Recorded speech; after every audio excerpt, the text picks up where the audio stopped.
Jangan lupa like, comment, and subscribe channel YouTube TVRI Bengkulu dan nyalakan lonceng notifikasinya.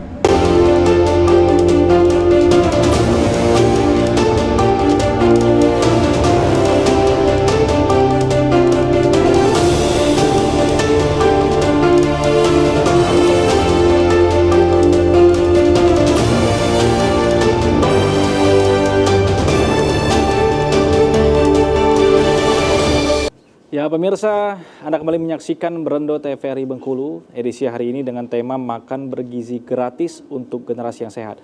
Tentunya kita masih bersama dengan kedua narasumber kita, ada Pak Nuce Marlianto dan juga Pak Ansori Tawakal. Saya ingin kembali ke Pak Ansori ini selaku pengamat ekonomi. Bahwa tadi disampaikan di segmen pertama Pak, bahwa yang menjadi spotlight ini bukan hanya anak-anak saja sebetulnya, tapi termasuk juga ibu yang mengandung dan menyusui juga harus diperhatikan. Tapi kan kalau kita lihat secara keseluruhan kan apakah keuangan negara kita memadai untuk memperhatikan itu semua? Harus ada yang menjadi prioritas untuk mencapai tujuan akhirnya nanti Pak. Ya baik, jadi kalau untuk anggaran ya tahun 2025 ini pemerintah sudah mengalokasikan sebesar 71 triliun. Suatu angka yang cukup besar. Dan memang ini seperti yang kita ketahui hari ini dilaksanakan 190 titik dari 900 titik kan yang harus dilaksanakan. Nah, termasuk kita Provinsi Bengkulu belum dapat giliran, yang baru 26 provinsi. Nah ini sebetulnya saya pikir program ini adalah sangat penting dan strategis. Kenapa saya katakan tadi ya, kembali kepada untuk mencapai tujuan pembangunan nasional itu adanya sumber daya manusia yang unggul dan berkualitas. Caranya memang harus dengan variabel pertama adalah manusia yang memiliki gizi yang seimbang dan cukup tadi, dikatakan Pak Uce tadi. Kalau dulu kan 4 sehat 5 sempurna. Nah, kemudian faktor lain adalah bahwa kita melihat dari angka rata-rata IQ bangsa kita itu adalah di 78. Nah, untuk bersaing di era global itu harus di angka rata-rata 100. 15 tahun ke depan kita mencanangkan menjadi negara maju kan, itu dengan Indonesia Emas. Saya pikir dimulainya program MBG ini, makan bergizi gratis ini sudah sangat tepat. Artinya kita belum terlambat. Nah, kemudian di sisi lain beberapa data menunjukkan angka stunting kita ini atau gizi buruk kita cukup tinggi.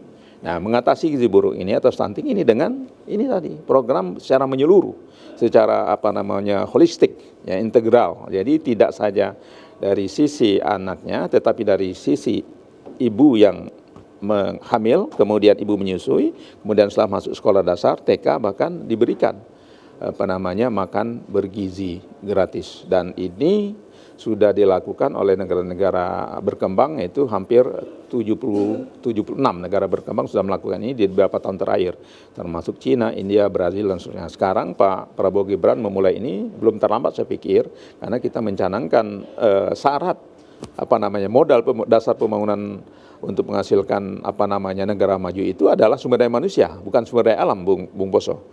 Artinya hal yang mendasar harus diatasi dulu, masalah gizi. Nah, dan mengurangi tentu angka stunting atau gizi buruk yang terjadi. Jadi kemudian dampak ekonominya juga akan berdampak kepada tentu bagi daerah semua bahan-bahan baku, bahan makanan yang akan diproduksi oleh daerah. Ya, jadi kemudian mengurangi beban orang tua bagi yang katakanlah orang tuanya mempunyai 2 atau 3 anak. Jadi untuk makan pagi dan makan siangnya sudah diatasi oleh negara. Kira itu. Oke, ini kita coba menjawab juga informasi-informasi yang mungkin simpang siur dan juga komentar-komentar yang mungkin berkeliaran di luar sana nih Pak. Kita coba jawab.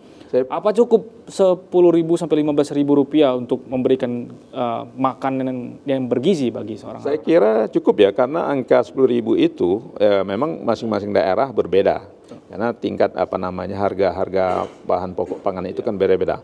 Misalnya kita Bengkulu ini kan katakanlah Bengkulu ya, harga pangannya masih menengah gitu, masih terjangkau dengan 1 potong ayam, kemudian 1 porsi sayur, tahu tempe, kemudian telur masih bisa dengan nasi ya 10.000.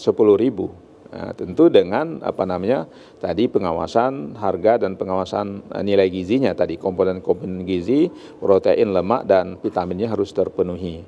Nah ini saya pikir komitmen Presiden sudah jelas, kemudian dijabarkan oleh Badan Nasional ya, kemudian lalu kepala daerah, provinsi maupun kabupaten kota yang harus mengawasi. Tentu implementasinya yang perlu kita kawal bersama, yaitu betul-betul sasarannya tercapai, kemudian kandungan-kandungan yang sampaikan Pak Uje tadi akan terpenuhi. Nah sehingga memang anak-anak SD, SMP, SMA itu berharap betul. Dia tidak lagi di sekolah, tidak lagi memikirkan ke kantin, tidak lagi memikirkan harus menyiapkan bekal dari rumah. Anak ibu-ibunya, mungkin 2 atau 3 anak sekolah sudah terjawab dengan bantuan makan bergizi gratis ini oleh pemerintah. Ini luar biasa dampak ekonomi maupun dampak sosial dan kesehatannya. Nah inilah yang dari perspektif tadi saya katakan modal dasar pembangunan nasional itu adalah sumber daya manusia. Kalau manusia yang unggul berkualitas, pasti kita akan menuju negara maju. Oke, berarti ini sudah di angka yang tepat gitu, Rp10.000 ini, bahwa ini mempertimbangkan aspek keuangan negara dan juga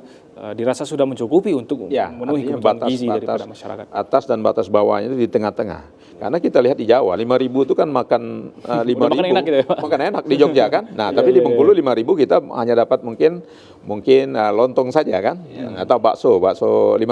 Nah, tapi dengan 10.000 saya pikir komponen ayam 1 potong, kemudian sayur 1 porsi, kemudian nasi, kemudian katakanlah pengganti susunya Pak Uce ya, ada sayur-sayuran daun kelor ya.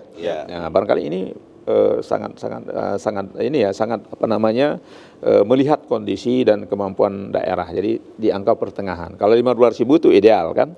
Nah, kalau 5.000 itu terlalu kecil. 7.000, nah 10.000. Jadi angka yang moderat. Ya, Oke, semakin menarik pembahasan kita harus jeda terlebih dahulu. Kita akan lanjutkan di segmen berikutnya. Jangan kemana-mana pemirsa, tetap di Brando TVRI Bengkulu.